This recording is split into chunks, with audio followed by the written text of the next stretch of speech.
สวัสดีทุกคนวันนี้เราสิพาทุกคนไปเลาะตลาดของกินอยู่สวรรณเขตใกล้กับบอนพักเราเนาะกำลังย่างไปกับผู้สาวน้อยไก่กับน้องฝนเนาะเดี๋ยวพากันไปเบิ่งเลยว่าสิมีหยังกินแน่มื้อนี้ไปซื้อมื้อนั้นราคาอาหารก็ธรรมดาอยู่ทุกคนแล้วพอกินตอนนี้มาฮอดแล้วเนาะมีหลากหลายเมนูสุดเดี๋ยวไปเบิ่งมื้อนี้ว่าสิได้หยังกินไปเบิ่งกันเลย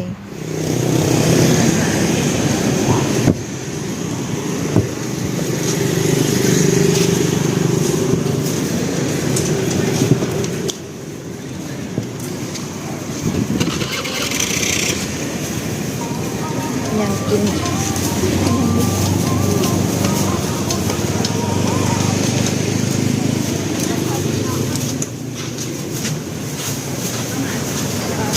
หยัง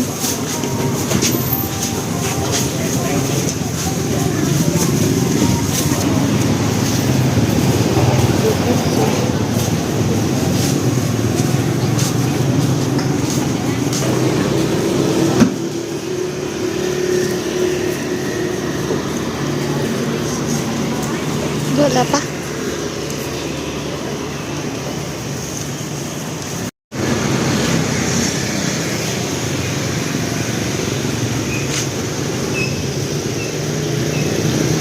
ซื้อว่าน้ำดื่มอ่ะซื้อน้ำดื่มบอกฮะน้ำดื่ม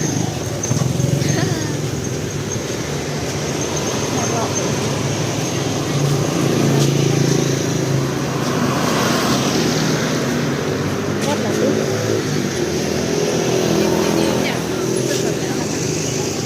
กลับไปซื้ออาหารต่อ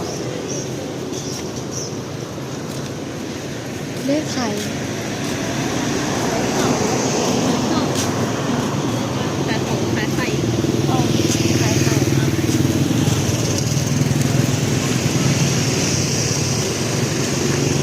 งามว่ะดูมันงามแล้วมันแรง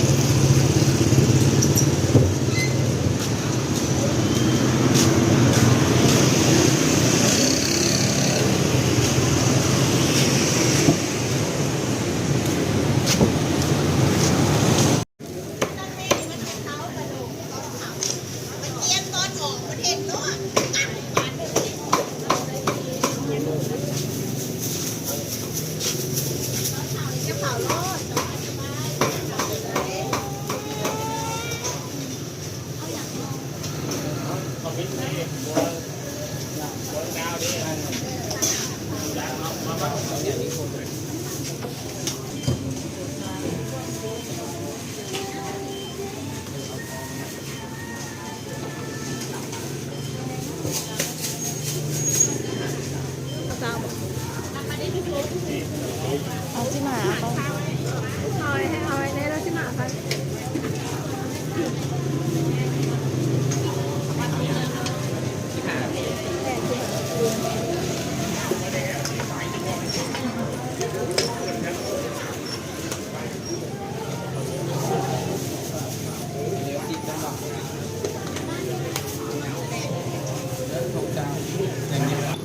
โอเค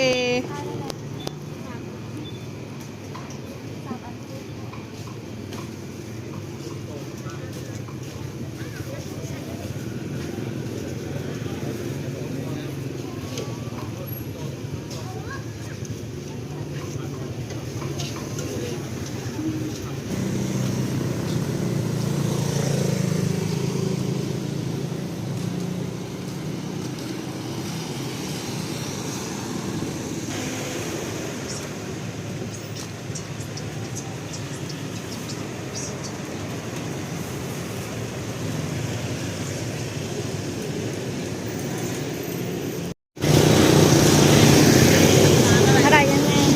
ได้ยังไงวัดได้ยังไงว่า นี่ไส้ไก่ทอดแล้วก็พักนะจ๊ะ อะไรวะลูกซีด เดี๋ยวเนาะ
45ทุกบ้าน47ทุกอันน้อยลงมาหน่อย72เลยทุกจิ้วนั่น58,000ตัวจิ้วอัน235 ตัวใหญ่ตัวใหญ่47 ยายดีดีค่ะ 45 อันนี้จะกลายเป็นเจ็ด เอาบ่ เอานะเรา ได้น้ำคนละแพ็ค30,000